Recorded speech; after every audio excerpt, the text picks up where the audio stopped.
We are in our Florida Weave tomato patch, and as you can see, it is very crazy. We planted these intensely in a 4 by 10 foot square raised berm, simply a designated grow area next to a permanent walk path.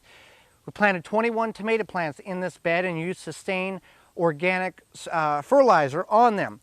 2 of the rows, 14 tomato plants, were Florida weaved, which simply means there are strings here that the plants are growing in and is mimicking a cage. So if you don't have a cage, this is a great way to utilize, save a lot of money. This is just agricultural baling twine. You can get a whole roll of 20,000 feet for about 30 bucks, and multiple colors. It's plastic, it's synthetic, but it will last many, many years. And you want good steel tilt T-posts in order to hold the weight of the tomatoes.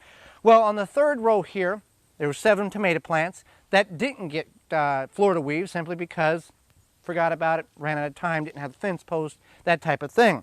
Well, what is occurring in this is the plants are falling down.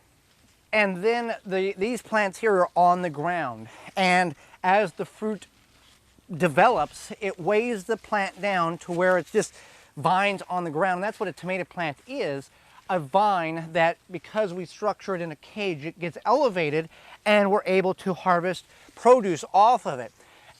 As it's laying on the ground, the fruit is contacting the ground and beginning to rot, even prior to developing color and changing. So in order to get a better harvest of tomatoes, if you've never caged them or just let them sprawl naturally, you're losing about 50% of possible harvest on your tomatoes, just like we are here. We have lost a number of tomatoes because they're on the ground, ripening or prior to ripening, getting moisture around them, not being able to dry and beginning to rot. This also allows insects such as slugs, snails, other insects to come in and begin to devour the tomatoes as well. So get them off the ground. Some of these we will be able to save, some of them will not. But this just indicates even more strongly that we need to make sure that our tomatoes are always elevated so we can get them off the ground, get more air circulation around them, get them to ripen quicker, and less bugs will get in there and eat them instead of us.